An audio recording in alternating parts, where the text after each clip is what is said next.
All right, let's get right into it. Welcome to The Explainer.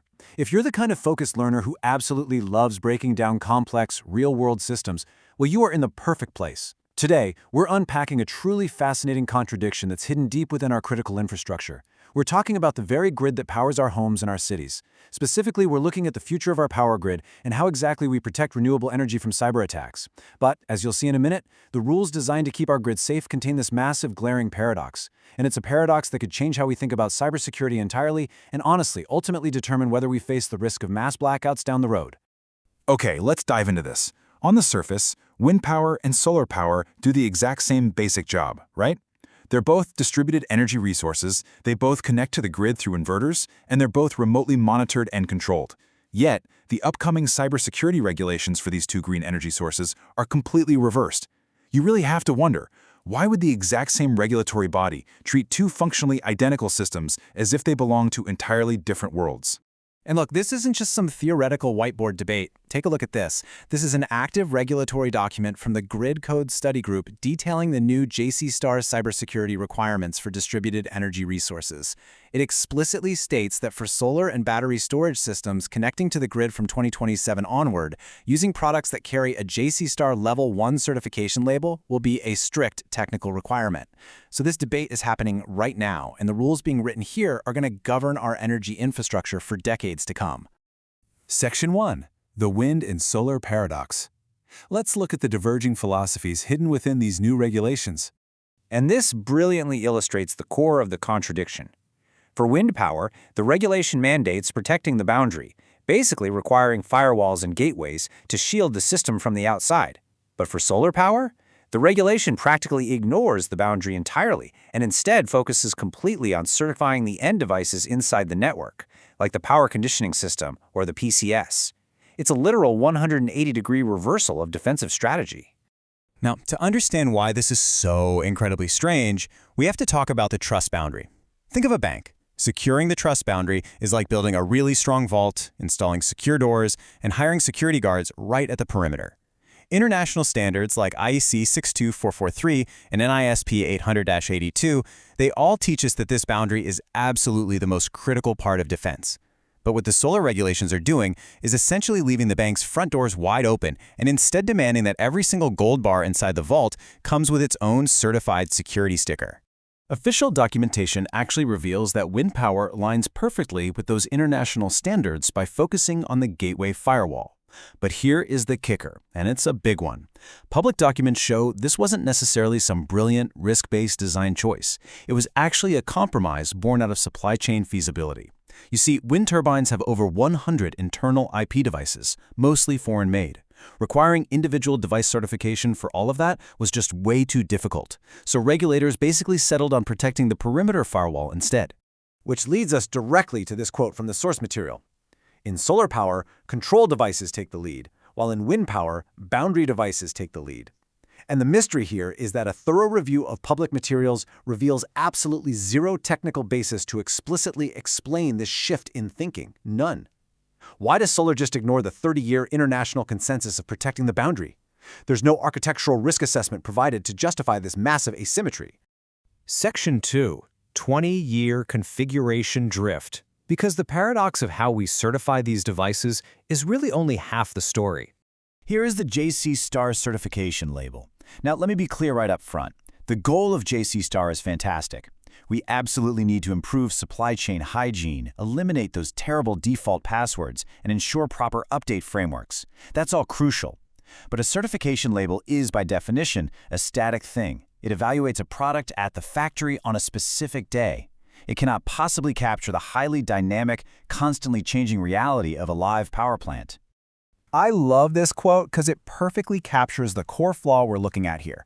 Product certification is a static snapshot at the time of shipment. A power plant network is a dynamic system that keeps changing for 20 years. Think about it. A solar power plant under current systems is going to operate for 2 decades. Over that time, relying solely on a point-in-time certification from day one, actually, it's kind of like assuming your car is perfectly safe to drive today just because it passed an inspection 10 years ago. It just doesn't make sense. Over 20 years, routine maintenance completely alters the network. It's inevitable. An LTE router breaks and gets replaced. A third-party maintenance company decides to add a VPN for remote monitoring. An energy management system is added. Cloud APIs get updated. Every single one of these events changes the risk profile of the entire network, rendering that static shipment certificate completely obsolete. The certified product you started with is now running in an uncertified, heavily modified environment. So I really want you to ponder this question. Can you prove a negative for 20 years?